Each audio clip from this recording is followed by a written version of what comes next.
कर रहे हैं यहाँ से सामने लो भाई आप लोग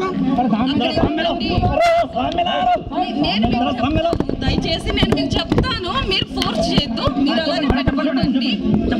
మెయిన్ ఆ లక్ష్మి అనే అమ్మాయిని మాత్రం అరేంజ్ చేశారు. అమ్మాయి ఫేస్ కూడా పోలీస్ స్టేషన్ లో నాకు చూపించలేదు.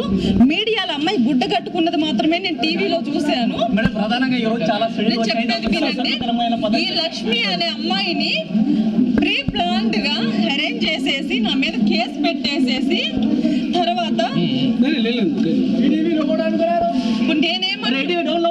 నేనేమంటున్నానంటే లక్ష్మి అనే అమ్మాయిని సిబిఐ వాళ్ళు కస్టడీకి తీసుకొని అమ్మాయి HMTVలో ఏమని చెప్పింది, 15 days నుంచి నన్ను బంధించారు, నేను ఈరోజు తప్పించుకొని వచ్చానని చెప్పింది. ఆ 15 days మేము తిరుపతి దర్శనంకి వెళ్ళి బెంగళూరు వెళ్ళినట్టు మేము అక్కడ హోటల్లో స్టే చేసిన అన్ని ఆధారాలు ఉన్నాయి. ఇప్పుడు ఆ అమ్మాయిని ఏంటంటే మీరు కస్టడీకి తీసుకోవాలి, ఎందుకంటే నేను ఒక నిర్దోషిని, నేను రిమాండ్ లో ఉన్నాను, దోషులు బయట ఉన్నారు.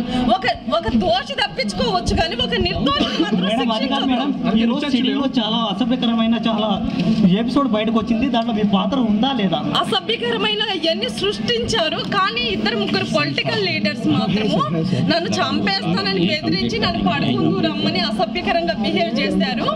అవి మాత్రం పోలీసులు వాళ్ళ హ్యాండ్ ఓవర్ చేసుకున్నారు.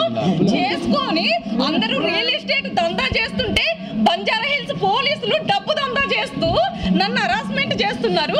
నా ఇంట్లో నా ఏటీఎం కార్డ్స్ నా చెక్ బుక్ మొత్తం తీసేసుకొని నా ఇంట్లో మందు బాటిల్స్ పెట్టేసి నన్ను బ్యాగ్